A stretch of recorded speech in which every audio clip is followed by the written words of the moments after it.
لیکن پھر بھی فرحاد کا دل اپنی محبوب ماہی کی یادوں میں اٹکا ہوا ہے۔ تیمور کی موت کو اب 40 دن ہو چکے ہیں۔ تیمور کی ماں نے تیمور کے لیے خصوصی دعا کا انتظام کیا۔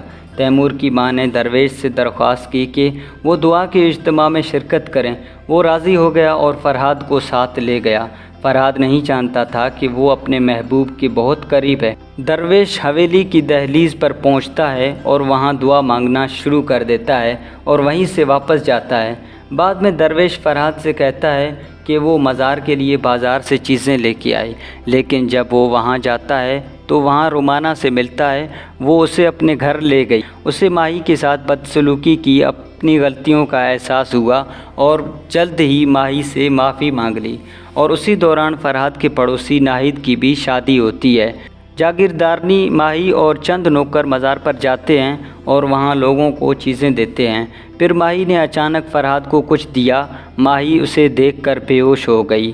ماہی کو مزار پر بے ہوش ہونے کے بعد واپس حویلی لانے کے بعد جاگیردارنی کے گھر ماہی کی والدہ اور بھابھی ہوتے ہیں۔ ہوش سنبھالنے کے بعد ماہی نے اپنی بھابھی کو فرحاد کے زندہ ہونے کے بارے میں بتایا۔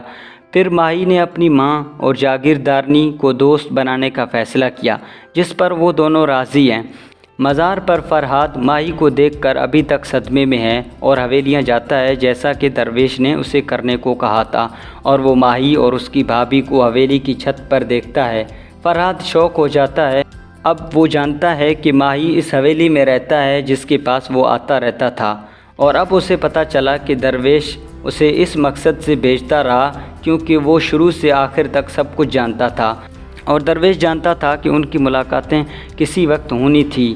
فرحاد واپس مزار گیا اور درویش کا سامنا کیا اور اس سے پوچھا کہ اس نے فرحاد کو بار بار ماہی سے ملنے حویلی میں جانے کیوں کہا، اور درویش نے جواب دیا، کوئی بات نہیں، وہ ہمیشہ ایک دوسرے سے ملیں گے۔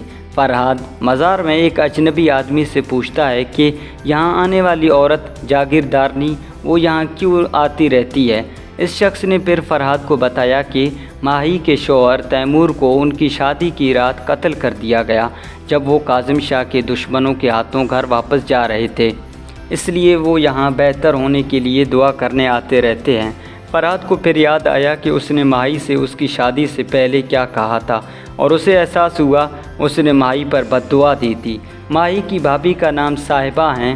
ماہی اپنی بھابھی یعنی صاحبہ کو بتاتی ہے کہ اس نے فرحاد کو مزار پر فیس ٹو فیس ملنے کا فیصلہ کیا ہے اور عدت کی وجہ سے گھر واپس جانے سے پہلے اس سے بات کرے گی۔ ماہی یعنی صاحبہ، جاگیردارنی، ماہی کی ماں اور سکندر سب مزار پر جاتے ہیں۔ پھر ماہی کی بھابھی یعنی صاحبہ ماں سے کہتی ہے کہ فرحاد سے ملیں۔ جب ماہی فرحاد کو دیکھتے ہیں، وہ اس سے پوچھتی ہے کہ اس نے خود کو کیوں ختم کیا اور گھر واپس کیوں نہیں جاتا ہے۔ فرحاد نے ماہی کو جواب دیا کہ وہ صرف ماہی کے ساتھ اپنے گھر واپس جائے گا۔ جب سکندر ماہی کو ڈھونڈنا شروع کرتا ہے تو صاحبہ یہ دیکھ کر ماہی کے پاس جاتی ہے اور وہ وہاں سے چلے جاتے ہیں، لیکن سکندر انہیں دیکھتا ہے اور سکندر فرحاد کو دیکھتا ہے اور اسے اس آدمی کے طور پر پہچانتا ہے جس سے وہ رومانہ کے گھر پر ملا تھا۔ اس کے بعد وہ فرحاد سے پوچھتا ہے کہ اس نے رومانہ کو اس کے گھر پر رہنے کے بعد کبھی نہیں دیکھا تھا، لیکن فرحاد نے جواب دیا کہ جب سے وہ اس سے بعد میں نہیں ملا۔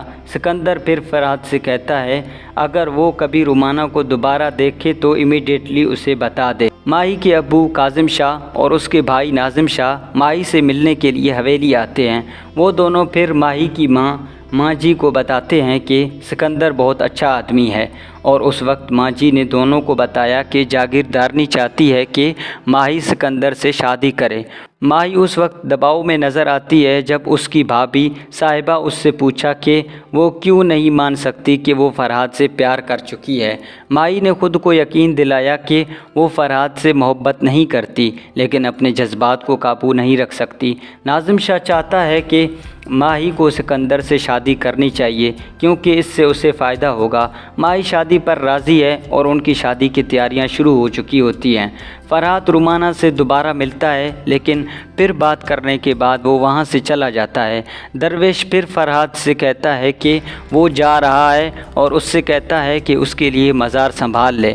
اس کے بعد فرحاد کو درویش کے طور پر دعا دینے کے لیے ماہی کی رخصتی کی حویلی میں بلایا جاتا ہے۔ حویلی میں جب فرحاد کے ابو اور بھائی کو فرحاد دیکھتے ہیں تو وہ فرحاد کے گھر والوں کو بتاتے ہیں۔ فرحاد کے گھر والے جب فرحاد کے لیے دعا کرنے کے لیے مزار پر آ جاتے ہیں تو پھر اس کی ماں درویش سے بات کرتی ہے، یہ نہ جانتے ہوئے کہ یہ خود فرحاد ہے۔ فرحاد اپنی ماں کی آواز پہچاننے کے بعد رونے لگتا ہے اور اپنے گھر والوں سے ملتا ہے۔ فرحاد کو بہت عرصہ بعد دیکھ کر اس کے گھر والے بہت خوش اور حیران ہوتے ہیں۔